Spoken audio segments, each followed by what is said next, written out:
This is Nick from Hemlock and Hyde, and this is how we broke into our target market. First, let me say, if you are just beginning your journey in your small business, you might not have enough information to really understand and know your target market yet. And you have to start somewhere, so I think you can start by visualizing who you feel your ideal customer is, where they shop, what they like, and anything else that can kind of give you an understanding of the lifestyle of that person and how you fit into it. And that helps you kind of understand your assumptions about who you think your customer is, and then you can match that up or contrast it with the actual data and actual experiences you're having with your customers to see if it does match, or maybe your customer is someone different than you initially expected. Where you can, you always want to be using high quality information. So basically, to me, that means anyone who has purchased from us gets priority as far as the information they give us. So, for example, I will prioritize like a survey from people who have bought from us much higher than somebody who hasn't, and somebody who is just maybe looking around to see what we offer. So for us, we launched online, and we also were doing in-person market shows. And I would say that's where we started getting and gathering our information from. We were observing customers interact with our bags, talking to them about color choices, talking to them about style, taking in what they were wearing, what brought them to the market, if this market was a good fit for us, all that stuff.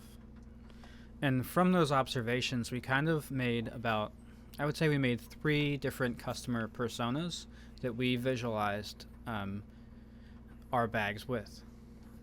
And don't be afraid if you feel like you have multiple personas or customers that you're going after. You might have one main one and 2 like supporting customers. You might have, all 3 might be important. It might be 30% split or 33% split. But learning from those people and watching them buy from us allowed us to get a better picture of who our customer was, what they appreciated, and how we could talk to them better about what we're doing. We often get asked about how we broke into our specific customer in our market, and I have to say, like, it has a little bit of luck to it. We got lucky. We were prepared for what was ahead of us, but there was definitely, in my opinion, some luck involved. It's also okay if your customer changes over time. You don't want to be going after like 10, 20 different types of customer. You want to really hone it, if you can, to 3 to 5, I would say, and really understand that person and what they're interested in. That being said, there's really not experience is the best teacher in this case. So you want to get proof of your concepts, get your products in front of people wherever you can, and see if they're interested. One way you can better understand your customer is know other brands they purchase from. You can visit their websites, see what they're all about, if there's a common thread between all of them, either visually, aesthetically, design-wise. You kind of have to do some homework and figure out what the through line is through all the different brands and how you line up with those other brands. If you really, really don't know where to start, you can pick brands that you like. You can dissect them. You can kind of make yourself your target market and figure out, what do you like to buy, what motivates you to purchase, and what would you like to see in the world that's not there that you can add to? What can you offer that's new and different by maybe combining inspiration from multiple sources or just something brand new? For small businesses and small makers, I think the most undervalued way to communicate with your customers is just emailing them a questionnaire or having a questionnaire designed to help you understand them. Obviously, not everyone is going to respond, but you can get a better understanding of your customer by asking them pointed questions and even some vague questions to see if you can kind of tease some information out of them in a way that's helpful for you. So for us, like I said, doing those in-person shows was incredibly valuable. If you can do that, I'd highly recommend it. Research the market that you want to be a part of, make sure that it fits with what product that you're offering is, and then go from there. Once we kind of,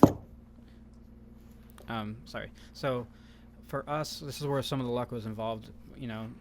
Change often drives us to do things that we don't normally do. So obviously in 2020, we canceled all of our shows, and we had to figure out how we were going to be in front of our audience still. From one of those shows, we were approached by a magazine, and we were in an article that happened to come out in either March or April of 2020. So that kind of catapulted us a little bit into the online sphere, much more than we were before. We were primarily in the markets and in shows, and selling that way. So once the shows were no longer an option, Leanne started doing Instagram lives, either daily or it was a lot, weekly. She did it quite often, just to be out there. And she started showing how we were making bags and how we were doing things behind the scenes, and people really responded to that. So anytime you can show how your product is different, that's a win. And if you're making a handmade good, your product is inherently different than what's out there as mass market. And you need to figure out how you're going to present that to the customers and how you can make them care about that. And you can think about it really simplistically. If you're doing bags, what is the difference between going to a big box store and getting a bag, or getting a bag from your company? I would imagine you're using higher quality materials, better labor practices, offering something made domestically, and having a whole bunch of different designs. Handmade goods are going to be inherently more expensive. You don't have the economy of scale that a large company does. You don't have massive distribution. You don't get cuts on your shipping costs. You're probably paying a higher labor rate. Your overhead as a percentage of your sales is going to be just greater. So that being said, how do you find customers that truly appreciate what you're doing and what you're making? And is the finished work on your products high enough to command that kind of price tag? There are tons of markets out there. So we'll just use soda as an example for colas. There's generic cola, there's Coca-Cola, there's probably handcrafted colas, there's artisanal colas, there's cherry colas, there's probably icy colas. Each one of those has a different customer that serves a different purpose with a different price point. So you need to do thought experiments, price out your items, try to match them with the target customer that you've idealized, and then see if that price point is profitable for you. Does that work? In the beginning, we were very fortunate. In the beginning, we were priced lower, much lower than we are now. We've raised prices over time, several different times. And we were even fortunate enough where we had customers tell us, hey, we think you're underpricing for what you're doing. And that was kind of mind-blowing to have a customer who was paying for your goods say, this isn't high enough. You can get much more. And it might sound counterintuitive, but if you're selling kind of too much volume, that's probably a good indication that you are underpricing. And I'll give you an example from our past. We used to sell keychains, and we sold them, I think, for $20 or $25. And eventually, I'm like, man, we're just selling too many of these keychains. And I redid the math on it, and I realized I had priced these out all wrong. We were losing, I think we were negative $1 for every keychain we sold, which is funny to look back on. But if all of your products are priced that way, you're never going to make it. So back to the target customer, we kind of visualized in the beginning who our customer was. We put down their age range, their possible professions, brands they appreciate and like, what kind of fashion they were into, what kind of styles they like. We tried to really understand this person. And also, Leanne likes to design for herself. So she's also imagining herself in the clothes she likes, and even thinks about like what her future self would appreciate in design wise. Okay, so if you've fleshed out like 3 to 5 different customer personas, you can look at them all. Hopefully you've written some stuff down. You can look at them all and see what is the same or consistent or similar through all of them. And that's where your marketing message kind of should begin.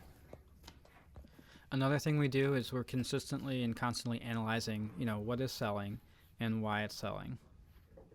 As you're in business for over the years, you can kind of see the trends of the ups and downs, also the color trends kind of swaying back and forth. And you can find opportunities to maybe drop designs, add new designs, and colors likewise. We like to think about our designs in year increments and see how it did year to year. For new designs, we definitely want to give it a full year to understand if it's something that people are interested in or not. And all these little tidbits of information are feedback from your customers, whether they're purchasing or not. And it allows you to kind of make decisions for the future and create new designs for the future and direct your business in a way that makes sense.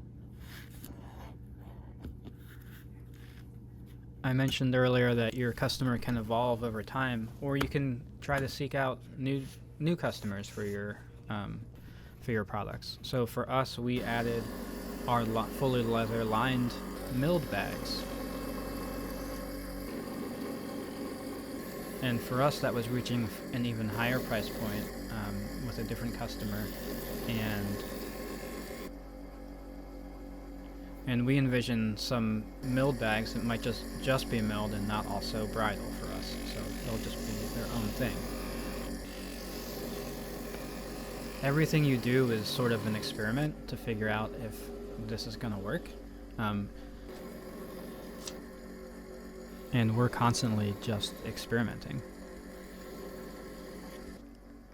And as you're experimenting, you're getting to know your customer better and slightly changing things or dropping things or making sure that you're still getting the same message and people are still liking what you're doing. Every decision that we make is based on sales and data and information. It's not like in the beginning when you're putting out a new design, that's when things are kind of based on feeling. Like you're hoping that this is going to work. You're hoping that people will like what you do and they will purchase from you because of that. But as time is going on, you have to be analyzing what's selling well and maybe why it's selling well. Is it this time of year? Is the seasonality right?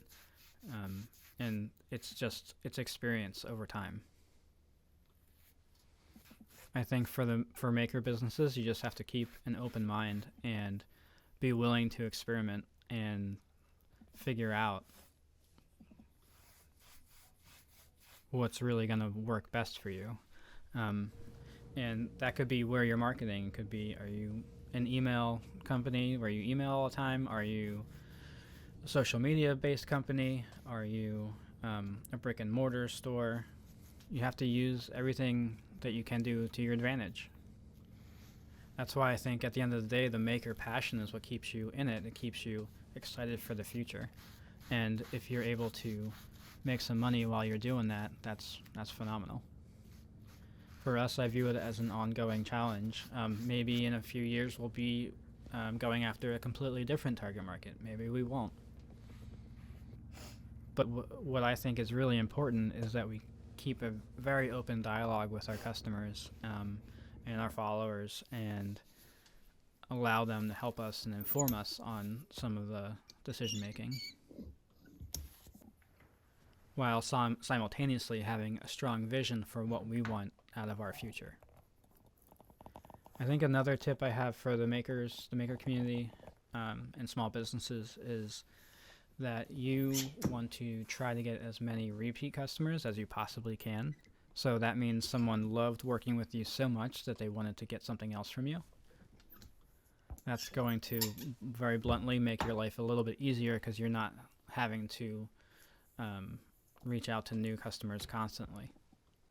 If you can keep a group of dedicated customers continually buying from you, or buying from you maybe once a year, as you can see, that would add up over time, and then you have a nice following.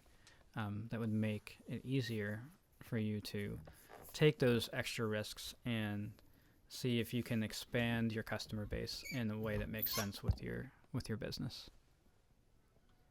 If it all feels like too much to try to figure out like what's right and what's wrong, I think it's important to take a whole bunch of little tiny risks so that you don't feel like you're going to burn it all down by accident.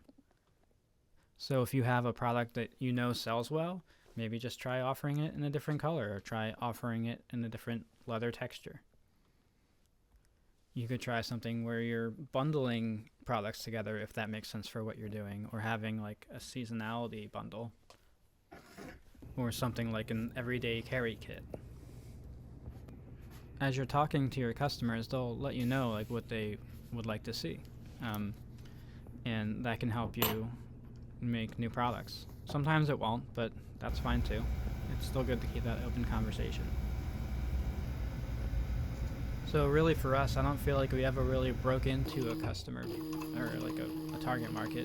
I think we're just continually evolving and continually learning from our customers, and trying to offer unique designs that are made with high quality materials. And I think it's important to acknowledge there's definitely times where we feel like what are we doing? Like how did we get here, and is this still working? Everyone has those doubts, and it doesn't probably matter how big you get, you're still going to feel that way a little bit. Maybe the next version of our company, our business, we'll have even more information and some experts to help us figure some stuff out.